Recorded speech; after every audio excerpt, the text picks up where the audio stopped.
Naze ngibona ugwebe igijima umshabo omane kunjena zimnyama ngezamathathi kuze ejanodo okarweni zonke isabelo kuyacela nzimbi yanyanyeka kodwa unyanyeka kabi unyanyeka kwakwenu uvava lenkunzi yami ithola umathi umahlaba seyihlangana inkosi edla amanzima akaze amabili kwezakahoho abeyibize ngamanina kubiza ngamataka kona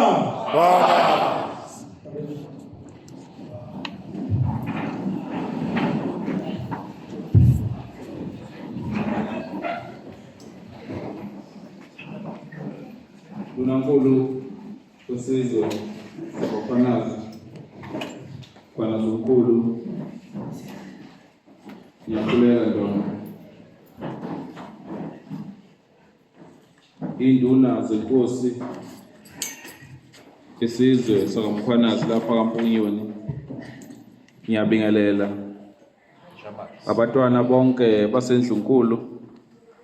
yakithi lapha komkhwanazi kanye namalungu onke omphakathi akhona la ngithi nginibingelele nonke Mntana Nkosi umkhuzi wamaphoyisa esifundazweni uJanene umkhwanazi siyacela umkhwanazi omkhulu siyayiqhenya ngomkhwanazi thina ungaphatheki kabi uma ngabe singakubizi ngerenke yakho sikubiza kakhulu ngomkhwanazi asikwehlisi umkhwanazi siyiqhenya ngokuthina bethu angibingelele umkhwanazi omkhulu baba uBrigadina uThanga obheke lapha eMkhanyakude uKenel wonke abakhona la phakathi kwethu kanye na wonke abozumbutho wezokuvikela amaphoyisa ngokukhulu nje ukuyithoba ngiyabingelela nonke ngibingelele indlovukazi engizelayo uMacengwane khona lapha phakathi kwethu uanti wami utata wabo kwababa khona lapha phakathi kwethu ngiyambingelela ngicabanga ukuthi akekho engimshila khona nabakhona sabakhulu bakithi ebukhosini basedlangezwe abalapha phakathi kwethu ngiyabingelela bontombi sibonge nje ukuthi nikwazile ukuthi libe ngxenye kanye nathi sisaqhubezele lokho kusigubazela cha bakhona sabakhulu ngicabanga ukuthi nomhlangano bekumele sibe nawo sesuqedile akukho sengathi Janene sizosala sikhuluma konke sekuphelele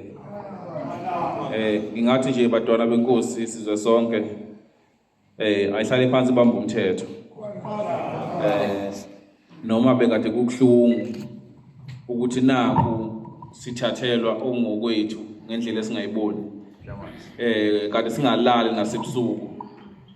ngicabanga abantu abalapha khwanazi obethu mephaphama akekho bengayicabangi lento ethi sehlelwa yini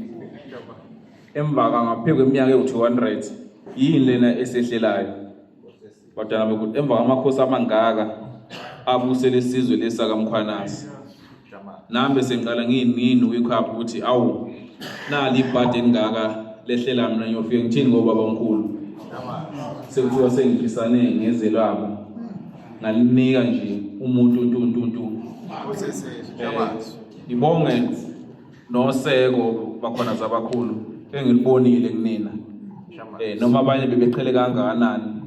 kodwa ngibonile ukuthi bayazi ukuthi lelizwe leli izwe lobabamkhulu babo njengoba nigcwele nje la endlini ngifakazela khona lokho ukuthi niyazi ukuthi lelizwe leli izwe lobabamkhulu bethu uma ngabe sokukhona into ethinta lona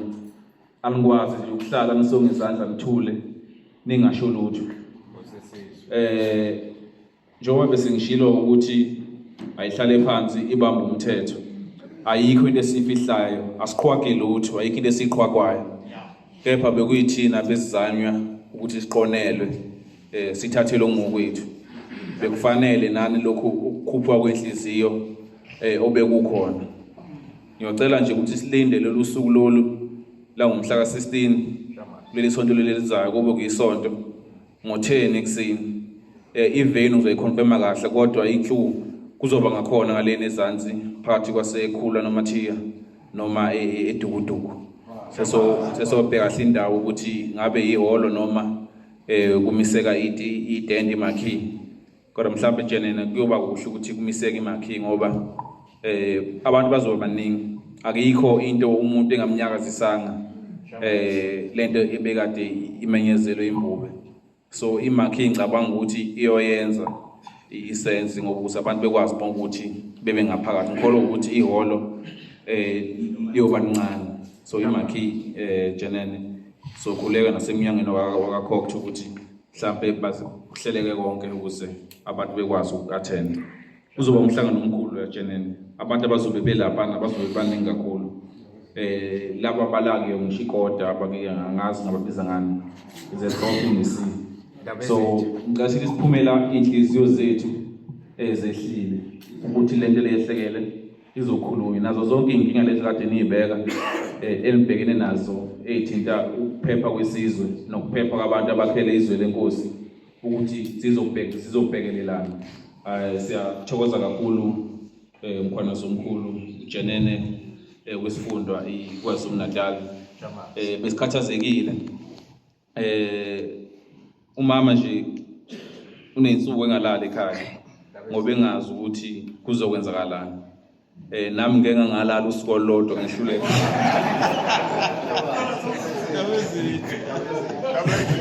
cha ngikubiqize mkhana nami ngeke ngalala usuku lodwa ngathi bengilele ngaphandle vele ngayibona ngaphephe kakhulu ngabona ukuthi Jehova khona zayiba ngifuna ngibuyele ekhaya ngathi hayi ngcono ngibuyele ekhaya uma kukhona okwenzakalayo kube ukuthi kwenzakale ngisekhaya ngisesizweni futhi ngoba uma kunyakaze kanje ukuphepha kuyancipha siningi izinto ezenzakalayo uyazi Jenene even nakho ukuhlasela kwamakhosi esifundeni kwaZulu Natal kuyinto eningi izinto eziqala kanje emva lapho inkosi siyahlaseleka ngendlela eshiya inembuzo so nje ngibonge nabakhona nokunginika isibindi sokuthi lelizwe leli liholele balwele ngiyabonga kakhulu badala benkosi kubo bonke abakhanasi naso sonke isizwe ngoba nomuntu ongekusiyena wakamkhanasi umela ezweni sakamkhanasi ungumkhanasi akekho umuntu obengakhathazekile ngalokho obekwenzeka ngalawo masu nje siyabonga ukuyinikela kwenu ukuthi nikhulume uma ngabe ukhona nikubonayo okuzophazamisa inhlalo yenu nokuzophazamisa isizwe senu nanishela ngobaba omkhulu okhona zabakhulu